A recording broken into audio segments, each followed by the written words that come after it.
Dahil malapit na matapos ang elimination round ng PBA, ibibigay natin ang 4 na teams na malaki ang chance na makakuha ng twice the beat advantage pagdating ng playoffs. At bago tayo magsimula, huwag kalimutang mag-subscribe at like para lagi kang updated sa mga latest upload natin.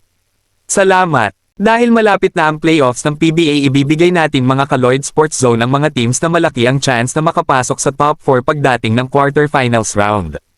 Para sa unang team na sa tingin natin makakasama sa top 4 teams pagdating ng playoffs ay ang Rain or Shine Elasto Painters. Isa ang Rain or Shine sa mga nagdodomina ngayong conference, hawak ang 7 wins at isang talo. Napakalaki ng pag-asa ng Rain or Shine na makasungkit ng isa sa mga twice to beat advantage slot pagdating ng playoffs. Nagdomina ang Rain or Shine Elasto Painters ngayong Commissioner's Cup sa huling 7 laro nila para makuha ang number 1 seed sa ongoing Commissioner's Cup ng PBA.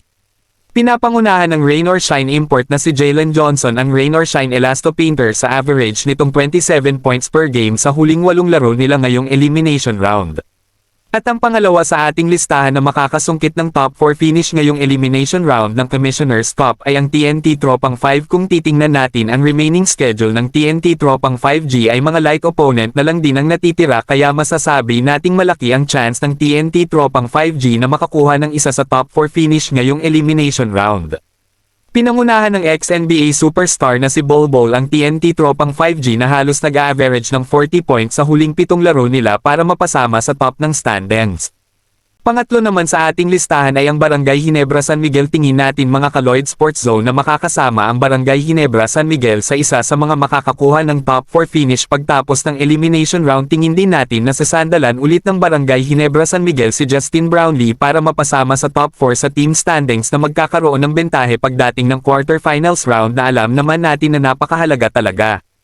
Pinapangunahan ni Justin Brownlee ang Barangay Ginebra San Miguel sa average nitong 32 points per game ngayong conference para magkaroon ng 5 panalo at 2 talo sa huling 7 laro nila at kasalukuyan na nasa 3rd spot sa team standings ngayon. At ang huling team na tingin nating makakapasok sa top 4 finish ngayong Commissioner's Cup ay ang NLEX Road Warriors. Alam naman natin na NLEX Road Warriors ngayon ang naging surprising team ngayong elimination round matapos talunin ang Barangay Ginebra San Miguel. Ang NLEX Road Warriors ngayon ay kasalukuyan na nasa top 2 sa team standings, pero alam naman nating makakalaban pa rin nila ang iba sa mga top teams sa liga, pero masasabi pa rin natin mga ka-Lloyd Sports Zone sa pangunguna ni Robert Bolick at Katie Laulane ay madadala nila ang Road Warriors sa twice to beat advantage pagdating ng quarterfinals round para magkaroon ng mas malaking chance na makapasok sa semifinals round.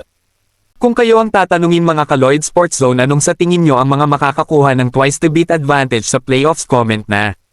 At bago matapos ang ating video, huwag kalimutang mag-subscribe at like para lagi kang updated sa mga latest upload natin.